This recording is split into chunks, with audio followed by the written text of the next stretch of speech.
It's a fashion journey unlike any other, from red carpet glamour to royal bride. In many ways, a royal wedding dress is a bit of a mission statement. Basically, hello world, I'm a princess. Now Meghan faces a new challenge, dressing like a duchess. There's no handbook that you're given when you marry into the royal family. Without losing that Markle sparkle. People are surprised. Royal women do not tend to do off the shoulder. A lot of people acted like she'd showed up topless. She's learned that what a royal wears matters. Their clothes signal status, build bridges, and make careers. Someone like Meghan Markle wearing a hat really kind of puts you on the map. Our website nearly crashed. We sold all the stock of the dress within the space of a couple of hours. I wonder whether she knows how much impact she really has. She's changed our seamstresses' lives. And while royals don't often share what they are thinking, their clothes tell a different story. They may not say anything, but what they're wearing speaks 1,000 words. As Meghan takes her place on the royal stage, she is making her voice heard, loud and clear. She completely understands the power and the message that clothes convey. She's not being silenced, she's just figuring out ways to say what she wants to say without maybe using any words at all.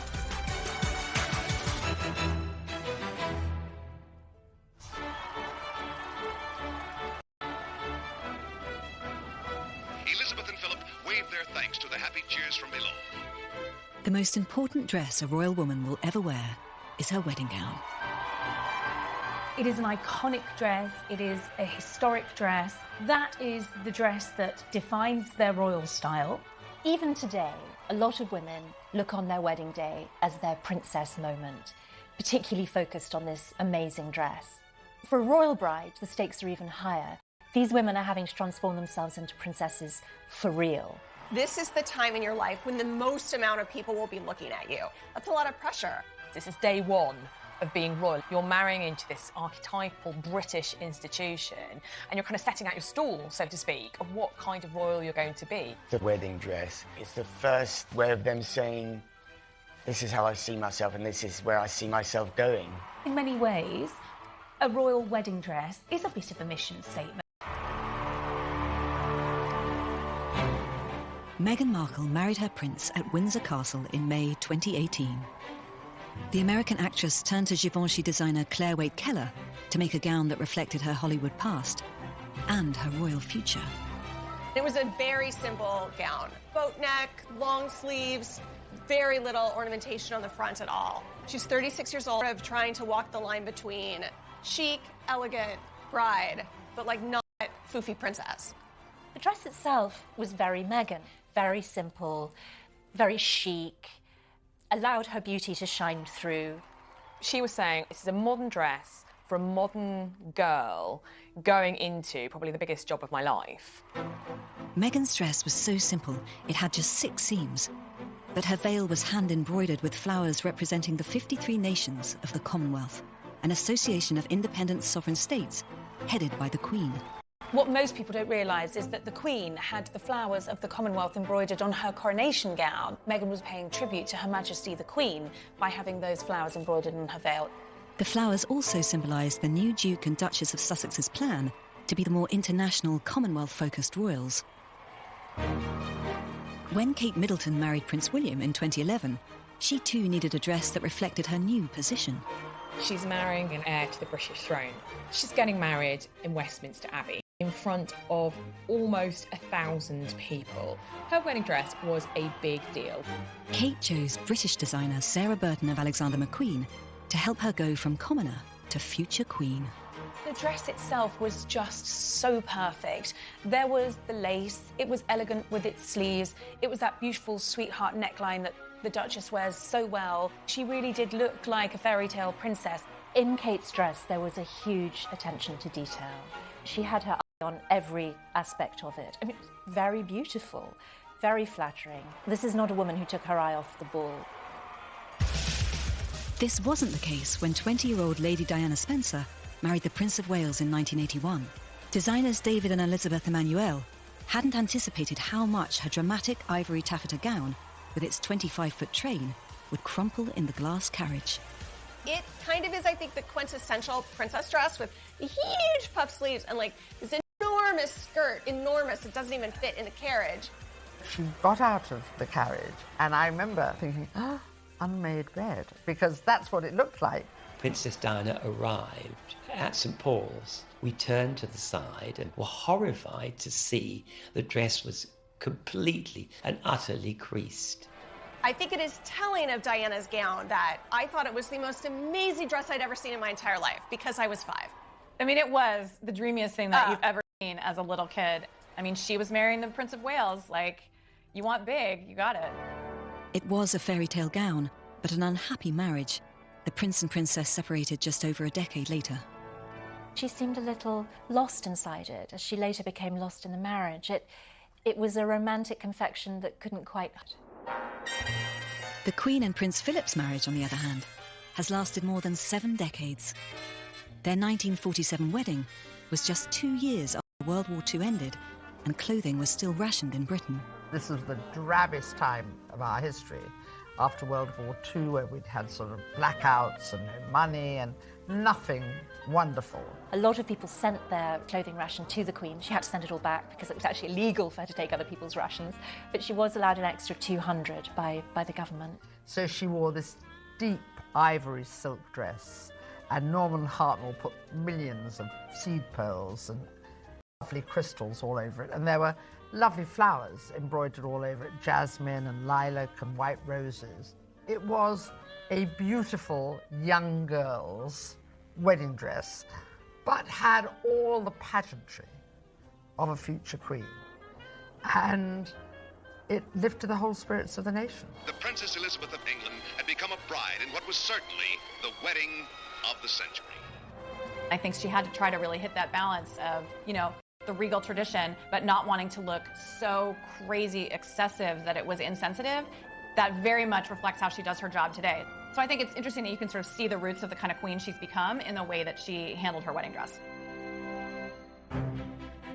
Her Majesty's wedding outfit was perfect, but it had almost been a disaster. Just 2 hours before the ceremony, her diamond Russian fringe tiara snapped in half. It was rushed under armed guard to the Crown Jewellers' Garrard's workshops, where it was repaired in time for her to wear on the day. At any royal wedding, all eyes are on the bride's choice of tiara. That unveiling of the tiara on her wedding day marks the crowning of love and the passage from one household to another. Princess Diana wore her own Spencer family tiara. Lady Diana was demonstrating that her family was of enough importance that it had its own tiara, and she was a lady standing in her own right already. Royal brides without a family tiara don't need to worry. They can wear one from the Queen's extensive jewellery collection. When they walk down the aisle with a historic heirloom royal piece on their head, it's basically, hello world, I'm a princess. Kate Middleton was loaned the Queen's Cartier halo tiara. It had belonged to the Queen Mother as well as having been worn by the Queen. It's giving a message that she is becoming part of this family. Meghan Markle chose an Art Deco-style diamond and platinum bandeau tiara. It was originally made for Queen Mary, the Queen's grandmother. The Queen loaning Meghan a tiara that had quite a long royal lineage. I do think it was a way for the royal diamondy stamp of approval. I think it was definitely a statement. The best kind of stamp of approval. A statement that she was fully part of them. Rumour has it there was some tiara drama when it came to picking out the headpiece. A story did come out that apparently Meghan wanted a certain tiara.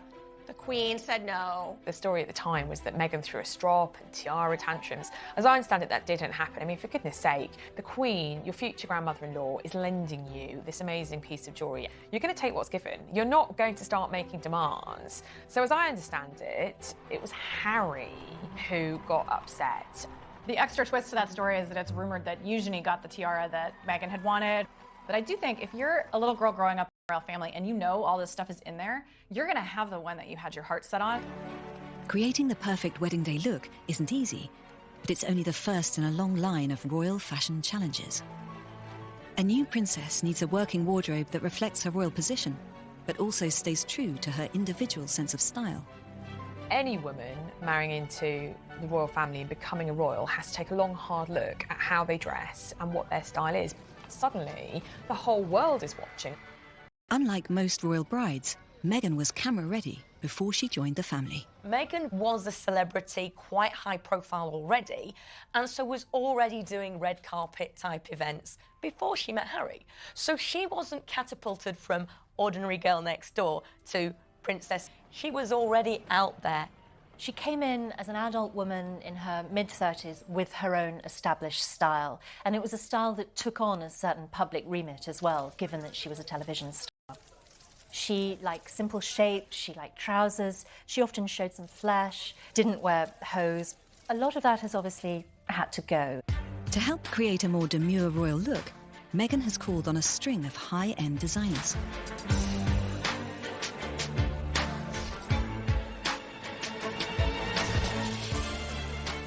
Meghan's approach to royal dressing is very Hollywood. She isn't afraid of throwing money at the situation. When Meghan's sister-in-law Kate first married, she took the opposite approach to royal dressing. Wearing so much mass-market fashion, she was nicknamed Queen of the High Street.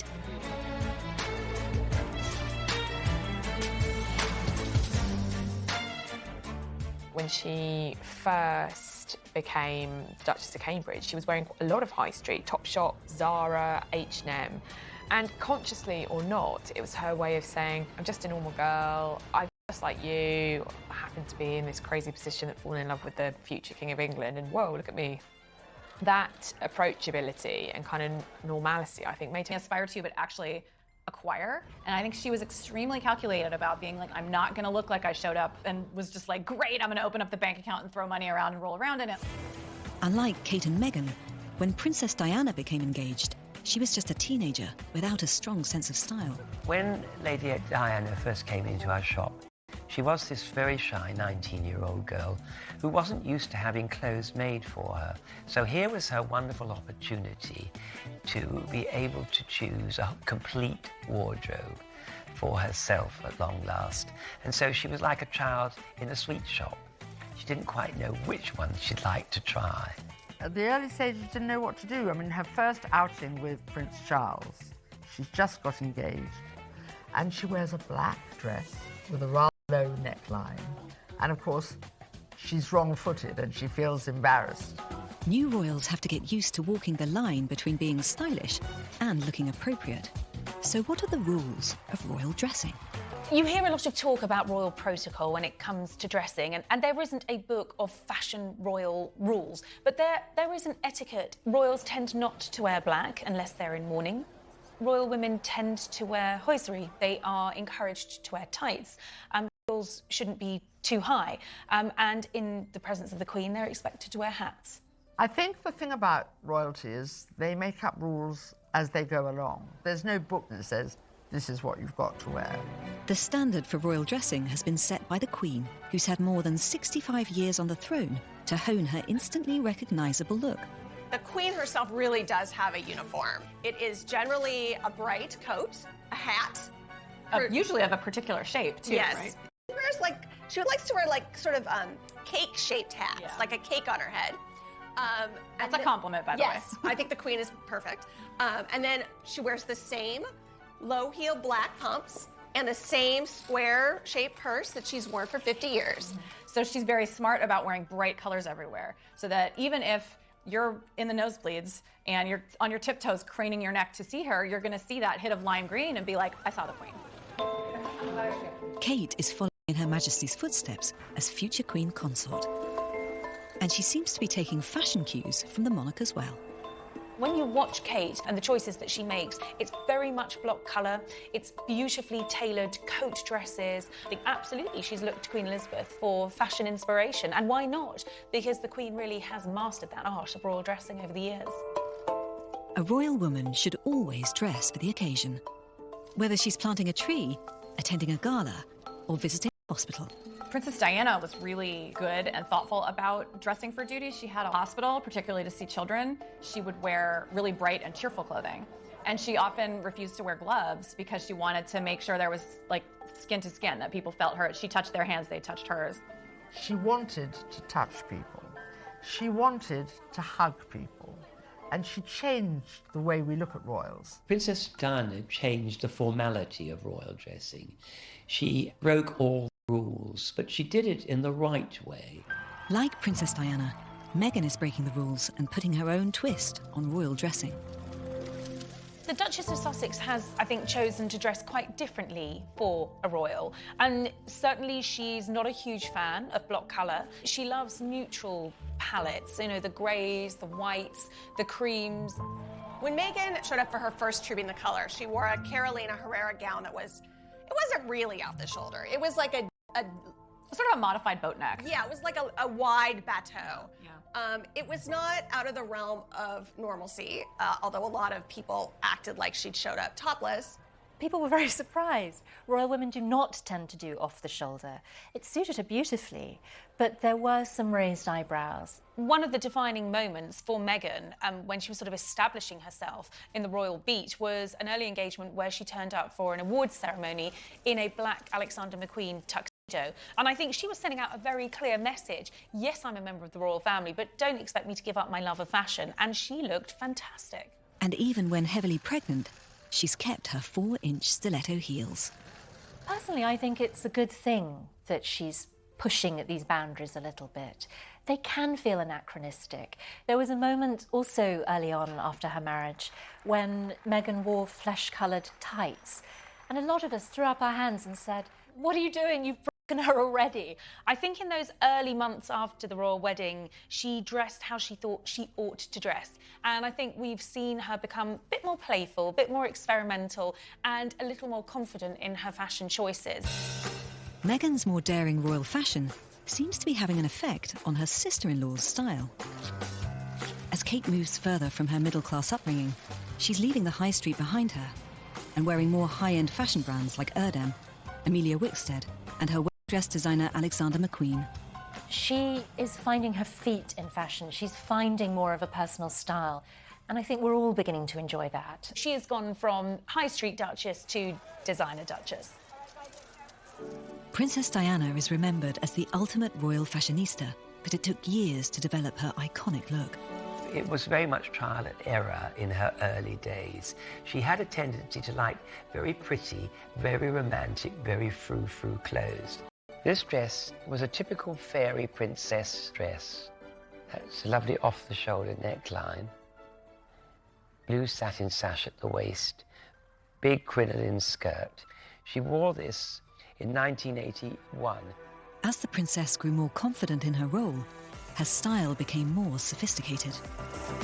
This glamorous black dress was made for her in 1991, so there's a big difference of how Diana's style changed from a pretty romantic dress to a very sophisticated, grown-up woman's dress. As she started traveling around a little bit more, she started seeing how perhaps she would like to look. That's where I came in to help her get rid of all the frills and the flounces and become more of an international dresser. Jacques Azaguri was one of the designers Diana turned to evolve her image. For me, she was the perfect woman to dress. She was 5'10", you know, a great size, great legs. She knew straight away what she wanted to wear. Over the years that I was dressing Diana, of course, her style just changed completely. And I was seeing her developing into this really stylish, glamorous woman, which is so far from where she started. Diana was far from the first royal woman to become a fashion icon. The Queen's younger sister, Princess Margaret, loved French couture and made headlines for her elegant look. Princess Margaret made people excited about fashion, about monarchy, about how daring she could be, about what she could pull off next. She was glamorous, I mean, really glamorous. I remember on an occasion going to fix some dresses on her at Kensington Palace. Princess Margaret was in a burgundy velvet Yves Saint Laurent suit with a polythene over her head and draped down over the suit, and she was whitewashing the conservatory wall. The more fashion risks a royal takes, the more likely it is something will go wrong. These women do make mistakes at times. Kate famously had her skirt blow up in a Marilyn Monroe moment, and now apparently weights her skirts with curtain weights. Meghan, of course, had her moment where she arrived in Tonga with the label on her self-portrait dress still showing. These are rare mistakes from two style icons, but an earlier Duchess, Sarah Ferguson, had a much harder time figuring out royal dressing. Fergie, to me, is very lovable. She's sort of, to me, always reminding me of like that one friend you have who shows up and is always kind of like, oh my God, you are on this, what is going on? You might not have always liked Sarah's choices, but I think they were very reflective of her character. A little bit garish, a little bit loud, rather fun, and not always getting it right. I'll see you later. Fergie's daughters, Princesses Beatrice and Eugenie, famously got it wrong at William and Kate's wedding.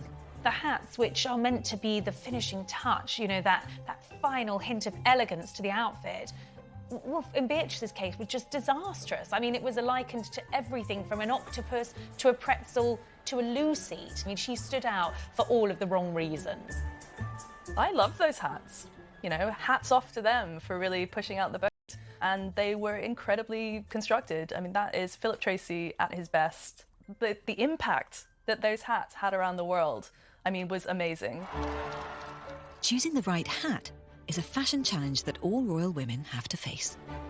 Why do royal women wear hats? I bet Meghan Markle must have been asking herself that continuously last year. Up until about the 1950s, it was traditional for women in Britain to cover their hair. Royal women have hung on to this tradition for a bit longer, partly because they have more formal events than the rest of us. Also, it does serve as a kind of, exclamation point on the head to draw the public's attention to them. In a crowd, they're the person you see. Hats are really synonymous with royal women, and I think when you have married in, it must be a bit of a sartorial minefield. I would always say to anyone that's trying hats on for the first time, just really try on lots and lots of hats. And I would imagine this was a similar situation for Meghan. You really have to find out what suits your face and suits your body. Meghan selected one of her one Goldings creations for her second royal Christmas at Sandringham. Seeing the Duchess of Sussex wearing my hat on TV at Christmas was amazing. It was the best experience, especially because I shared it with my family, who were all there at Christmas too, obviously, so we were all very excited. Hong Kong raised One made her first hat when she was invited to an English wedding. It inspired her to train as a milliner and set up a business in London. I would say my customer is a modern woman. So she enjoys fashion, she understands her own style and has a confidence as well. I make my hats by hand, so because it's handcrafted, it's quite labour intensive and time consuming. In terms of business, someone like Meghan Markle, the Duchess of Sussex, wearing a hat really kind of puts you on the map. I've definitely seen an uptick in interest. The only royal who exceeds Meghan's ability to bring attention and sales to the designers she wears is her sister-in-law. Meghan and Kate are massive for the fashion industry. Whatever they wear, it sells out. The Kate effect, well, it's phenomenal. It's possibly the best marketing and advertising vehicle that any brand could ever wish for. I think Kate's approachable, it's feminine, it's got lots of things that make people want to buy the same thing and wear it, and then they feel like, oh, I can have my little piece of the fairy tale. Cecile Renault's maternity brand Seraphine experienced the Kate effect when the Duchess wore one of their dresses for a photograph with her new baby son, Prince George. So the first time I saw Kate wearing one of our dresses in public was an amazing moment. Our website nearly crashed. We sold all the stock of the dress within the space of a couple of hours. This is 5 years ago, and that dress today remains one of our best-selling models. Seraphine's stylish maternity clothes have become one of Kate's go-to pregnancy options. For a brand to be worn by Kate, it's amazing endorsement, and it's really a springboard for the brand to get known internationally. Obviously, it immediately gets a lot of media attention and gets seen in newspapers, in the media. This royal blue dress is really famous as Kate wore it during her third pregnancy, during the first official engagement with Meghan. So obviously it made a lot of headlines. They were called the Fabulous Four. That dress absolutely experienced the Kate effect. It's definitely now one of our new iconic styles. Every collection we create a capsule which we call the Kate, collection, and we really think about her style, if it would suit her. She's a little bit of a muse for our fashion brand. It's not just Kate and Meghan who support British fashion. Camilla, the Duchess of Cornwall, attended London Fashion Week in February 2019, and the Queen herself was the previous year. But it's the younger royals whose every outfit change is followed by fans across the globe. There are people in the world who sort of follow Kate and Meghan and their wardrobe the way other people follow sports teams. There's all these bloggers who identify what the women wear and how you too can wear it, either designer version or on a budget, because who doesn't want to look like Meghan or Kate, because they're both amazingly good-looking and stylish women. Across social media, the hashtags #MirrorMeg and Replicate are used by women around the world to display their Duchess-inspired outfits. Hi, I'm Mallory from Washington, and I'm wearing a dress that Kate Middleton wore during her royal tour to India. Hi, this is Linda from Mexico. Hello, I'm Janelle from Arizona. Hi, I'm Brigitte from Winnipeg, Manitoba. Hi, my name is Jennifer. I'm from Brisbane, Australia, and today I'm wearing an LK Bennett dress which Kate wore on her royal tour here in 2014. Kate's passion for the high street has made it easy for her followers to get their hands on her style, whatever their budget. I'm also wearing a Hobbs Gianna coat, which was worn at a Place to Be event in 2018. Underneath it is a Somerset by Temperley boat dress. I'm wearing a Temperley Odell coat, Todd's Balletto bag in gray, and Jimmy Choo Cosmic heels. At consignment stores or using websites. So I got the jacket for $50, I got the skirt for $40, and I got these Michael Kors metallic navy shoes for $25. The total outfit cost itself is just over $1,000, and unfortunately for my husband, I spent way too much money on emulating her fashions. Royal fans might be dropping a lot of cash on their look, but it's nothing compared to the cost of Kate and Meghan's designer outfits. Meghan Markle is reported to have spent quite a lot of money on her look in the year after her engagement. Reports have put it actually at perhaps £1 million. We do want our royal women to look different. We want them to look amazing. We want them to wear designer dresses. We want them to be obtainable, but also unobtainable. On a 2017 trip to Paris, Kate wore a $4,000 Jenny Packham dress and a Chanel coat costing $10,000. And in March 2019, Meghan attended an evening reception in Morocco, wearing a bespoke Dior caftan gown reported to be worth over $100,000. How much a royal wardrobe is worth, what you or I might pay for it, is very different to how much a royal wardrobe actually cost. The palaces are very clear, and they say that all royals pay for their clothes. But what they will never tell us is, do they get them at cost price? What kind of discount do they get? Are the clothes just borrowed? I do think there should be more clear about how that relationship works, because frankly, we really don't know. Meghan and Kate's work wardrobes are paid for by Prince Charles from the income he receives from his royal estates. It was very interesting. In the last royal accounts, there was a clear spike in Prince Charles's expenditure for the Sussexes and the Cambridges, and a lot of people put that down to the huge hike that he was having to pay for both of the Duchess's designer dresses. The Prince of Wales, I'm sure, would argue that it is a very worthwhile investment. We expect our royals to dress beautifully. They are there as ambassadors for the Queen, but for Great Britain, particularly when they're overseas. So we expect them to look the part, and that doesn't come cheap. A foreign tour puts a princess wardrobe under an even brighter spotlight. Meghan's first taste of this came in October 2018, when she and Harry spent 16 days visiting Australia, New Zealand, Fiji and Tonga. Royal tours, big deal, huge amount of preparation. There's a sort of tour Bible which will list all the etiquette, the venues, the people they're going to meet, you know, the colours that might be offensive to a certain nation, ways to pay respect. Because the royals don't say very much, what they wear is hugely important. They will often honour the host country or nation by wearing a certain colour. More often than not. When Kate and William were in Canada, Kate wore a maple leaf brooch that the Queen had previously worn, Camilla had previously worn, and I believe the Queen Mother had also previously worn. So it has quite a long provenance with Canada. And that's kind of a good way for them, through their clothing, to reinforce, hey, we have a long relationship here. We've been friends forever. Mm-hmm. The Queen puts a lot of thought into her clothes. On her first trip to Ireland, and the UK and Ireland have had a very difficult history, she got out of the plane and she was wearing their national colour, green. And it says, I come in friendship. And immediately you felt everybody's shoulders sort of went down and thought, this is going to work. And it really did.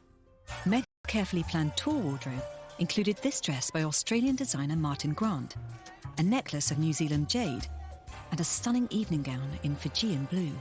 They call it soft diplomacy. It's this idea that you've studied up and you've learned and you're trying to pay homage to your hosts in a way that is subtle but meaningful, and which could obviously benefit the country. One of the Australian brands that Meghan wore several times on the tour was ethical jeans company Outland Denim. It was a pretty surreal experience, if I'm honest with you. I just landed with some of my colleagues in Cambodia the night before and woke up to look at our phone screens, and they were full of messages. We couldn't really work out what the kerfuffle was, why it was such a big deal, but then we discovered that, Meghan had hopped off a plane wearing our black Harriet jean, which then, within 24 hours, sold out. Meghan wasn't just supporting a local designer, she had chosen a company that shared her passion for improving other women's lives. We employ women in Cambodia from a range of different backgrounds. Women that have been trafficked and sold for sex or labour, have severe disabilities, just vulnerable women. We exist to be able to help them and give them new opportunities, and we created a business model that would be designed to be able to put the power back in their own hands to make the change themselves. Yeah, the impact of the exposure Meghan has been able to give us is huge. It means that we're able to move into new territories that we wouldn't have moved into so soon. It's meant that our business has grown rapidly. I mean, in 48 hours, we saw a 1,000% increase in web traffic in Australia. That then flowed out into other regions. And we were selling jeans with a 6-month wait. I wonder whether she knows how much impact she really has. She's changed our seamstresses' lives. But when you talk about restoring dignity in somebody's life who's come from the most horrible things, to go from that to becoming an expert in denim and then making denim for a princess, I mean, that's unbelievable. That's the story that our seamstresses have. Meghan's interest in supporting women through fashion continued back in Britain with the announcement she would become the royal patron of SmartWorks. They get career coaching to help them ace the interview, and then also they get a restyle with very high-end clothes that have been donated. And for me, this first patronage, SmartWorks, was absolutely ingenious. It harnessed Meghan's passion for fashion with a real kind of social outreach work. When the Duchess went to visit the charity, she actually styled one of the women who was there, who was going for an interview. I think this is a good one, really right? And it's a good size for her too.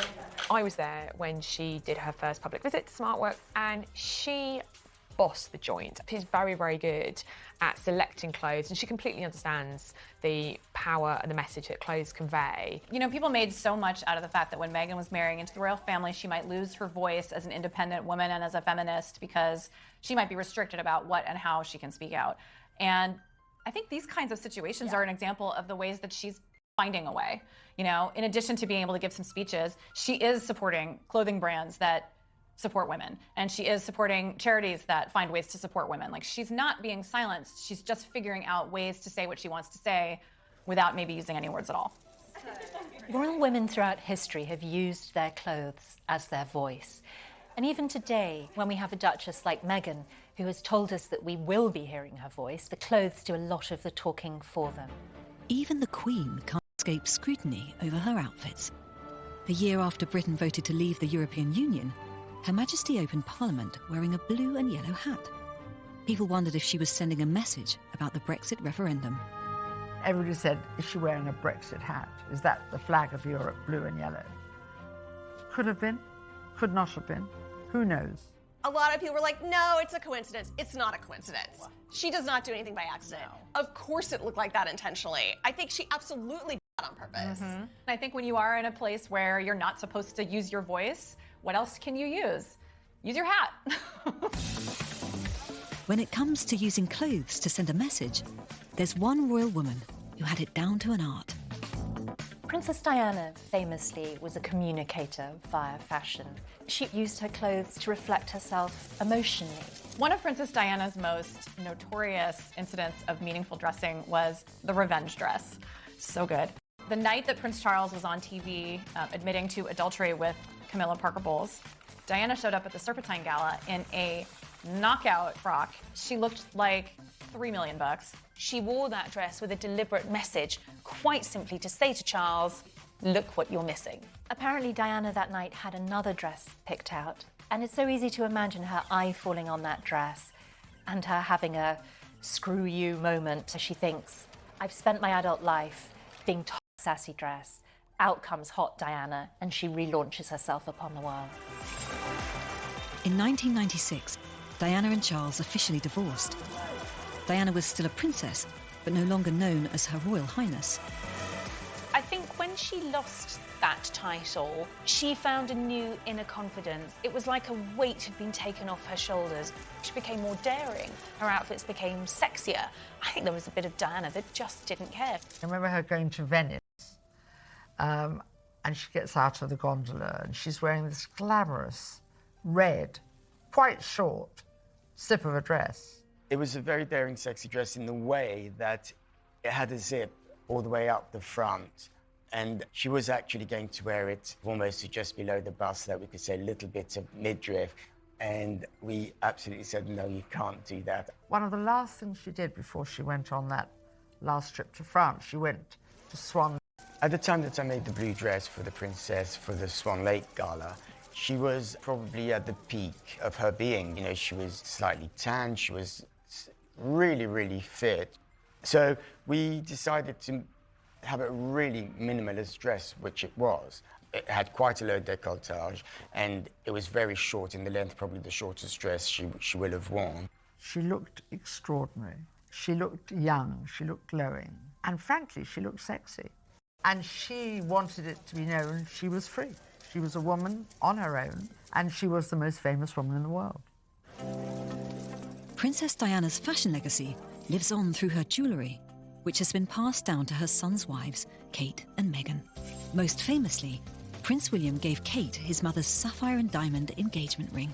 It cannot be understated, the emotions that the boys feel. Obviously, to the mother, they feel they lost much too young. It's deeply significant to see these pieces coming out in public again. When the Duchess of Sussex landed in Sydney, the Duchess was wearing a pair of earrings that had belonged to Princess Diana that she had also worn in Australia. It's interesting when we see them wearing Diana's jewels. It puts them within a lineage, within a history, within a family, within a culture, and it shows that they're royalty. For big occasions, the Duchess has also borrowed jewellery from the Queen's collection. At a 2018 state banquet for the Dutch royal family, Kate was loaned some Major League bling. Everything really that she wore was kind of shouting lineage from the rooftops, really. You had the Lover's Knot tiara, which of course famously her mother-in-law, Princess Diana, was one of her favourite tiaras and it has become one of Kate's as well. She was wearing a necklace that Queen Alexandra and the Queen Mother had previously worn, so a very important, iconic piece of jewellery that had been handed down. The Queen can give to a family member. I've never seen her looking so future Queen-like. Of course, for the Queen herself, wearing priceless jewellery has become second nature. Apparently Princess Margaret used to say that the Queen was the only person who could put on a tiara as she was walking downstairs. I think most people have to have a hairdresser involved and have the whole thing set, but I think the Queen is so used to it that literally she can multitask, and as she's running out the door, she'll put a tiara on. Thank you. The Queen's jewellery collection you just couldn't fathom. It's huge, opulent, magnificent. It does feel like an Aladdin's cave, and I don't know if for security reasons we will ever understand the limit of it. The royals put on the big gems to honour important guests, but they're also a way to signal their wealth and status. I do think jewels are one of the best ways that the royal family sets out a continuity of appearance. It's a way for them to remind the world we're in this family, this very important family. Throughout history, royals have had to look different to us. Otherwise, why are they ruling us? These are incredibly beautiful creations, but it is also about money, about prestige, about status, about being different to us. And that difference is why we remain fascinated by royal fashion. The French have haute couture. The Americans have the glamour of Hollywood. And we have the glamour and pomp of royal dressing. Royal fashion, the clothes that they wear, are a very, very important way of them communicating a message to the public. It is their way of identifying with a nation, with its people, of sending out a message of solidarity and support. They may not say anything, but what they're wearing speaks 1,000 words. What the royals choose to wear tells us who they are.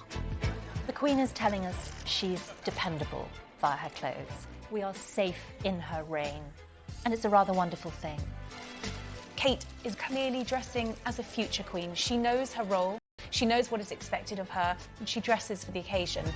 So it is Meghan Markle who has the opportunity to push the boundaries and create her own royal style.